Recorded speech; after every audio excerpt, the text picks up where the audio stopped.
السلام علیکم ورحمۃ اللہ وبرکاتہ۔ دوستو، آج میں آپ حضرات کے سامنے حضرت قاری ضیاء الرحمن فاروقی ڈائریکٹر تحفظ دین میڈیا کی ایک تحریر آپ کے سامنے پیش کرنے کی کوشش کروں گا۔ تحریر کا عنوان ہے ہم مولانا کلیم صدیقی کو بھول گئے۔ حضرت مولانا کلیم صدیقی دامت برکاتہم کی گرفتاری کو 1 مہینے سے زیادہ کا عرصہ ہو گیا ہے۔ وقتی طور پر مسلمانوں اور دیگر لوگوں نے سخت ناراضگی کا اظہار کیا اور احتجاج کرنے ڈرنے کی بات کہی۔ وقت گزرتا گیا اور اب ایسا لگ رہا ہے کہ سب حضرت مولانا کلیم صدیقی دامت برکاتہم کو بھول گئے ہیں۔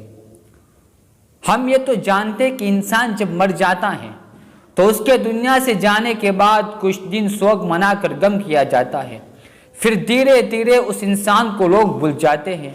پھر وہ انسان چاہے کتنا ہی قریبی تعلق والا کیوں نہ ہو، ماں باپ، بھائی بہن، شوہر بیوی، دوست احباب، کتنا ہی قریبی رشتہ دار کیوں نہ ہو، لوگ انسان کے دنیا سے جانے کے بعد کچھ ہی دن اسے بھول بھی جاتے ہیں۔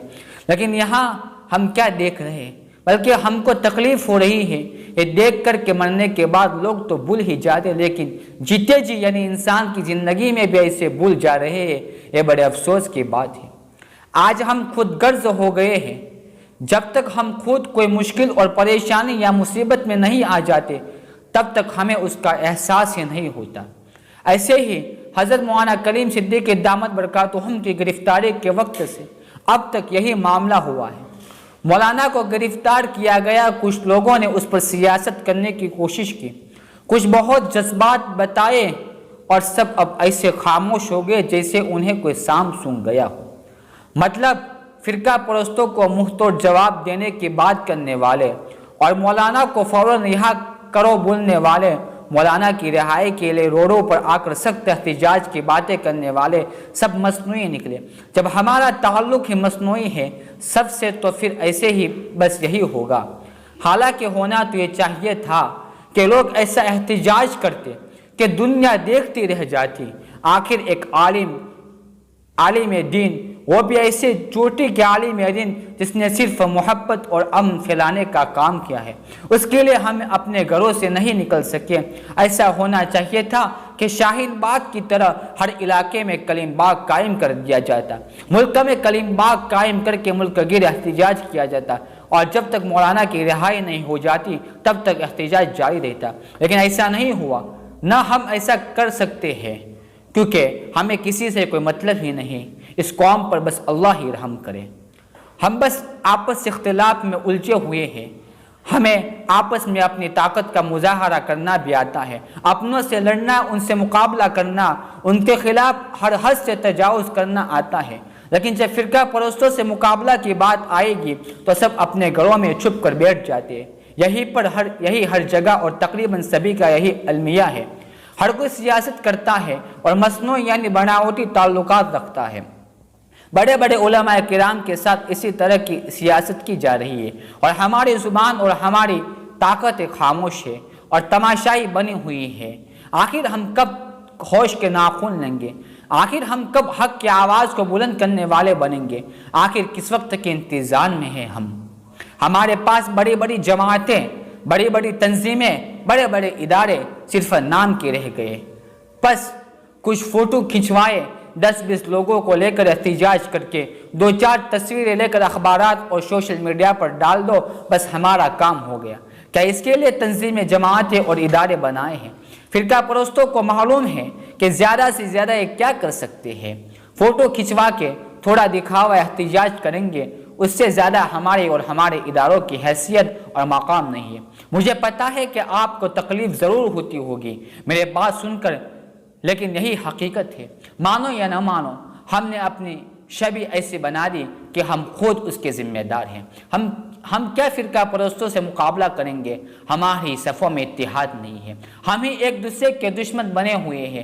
ہم نے ہماری ایسی حیثیت بنا دی ہے کہ ہمارے گھر میں ہی ہمارے کوئی نہیں سنتا، ماں باپ اولاد میں اتفاق اور اتحاد نہیں، شوہر بیوی میں نہیں ہے، سگے اور دور کے رشتہ داروں میں اتحاد اور محبت نہیں ہے، دوستوں احبابوں میں اتفاق نہیں۔ الغرض یہ ہے کہ ہر ایک کا دوسرے سے اختلاف ہے۔ اختلاف کیا، ظاہری طور پر محبت کا اظہار کیا جاتا ہے اور اندر سے اس کو نقصان پہنچانے کی سازشیں ہوتی رہتی ہے۔ جب ہمارا یہ حال ہے تو فرقہ پرستوں پر ہماری ذات اور بات کا اثر کیسے ہوگا؟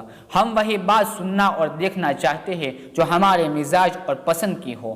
ہم حق بھی وہی سننا اور دیکھنا پسند کرتے ہیں جو ہمارے حق میں ہو۔ ہم ایک دوسرے کو قبول ہی نہیں کرنا چاہتے۔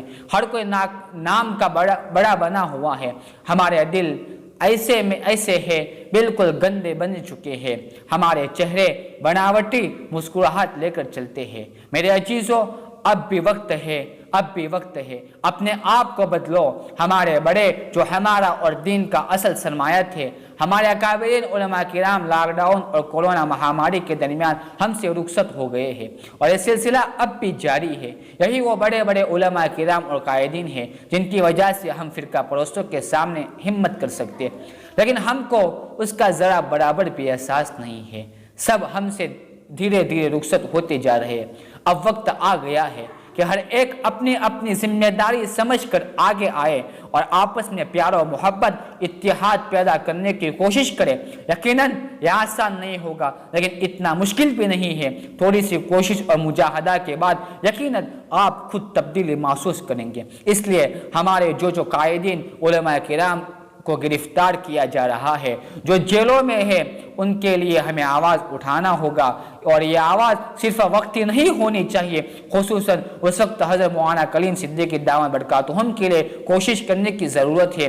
حضرت والا اس قوم و ملت کا بہت بڑا سرمایہ ہے، ہمیں اس کا احساس فرقہ پرستوں کو دلانا ہوگا۔ اس لیے ہر کوئی اپنے اعتبار سے اپنے احتجاج اور آواز کو بلند کرنے اور مضبوط کرنے کی کوشش کرے۔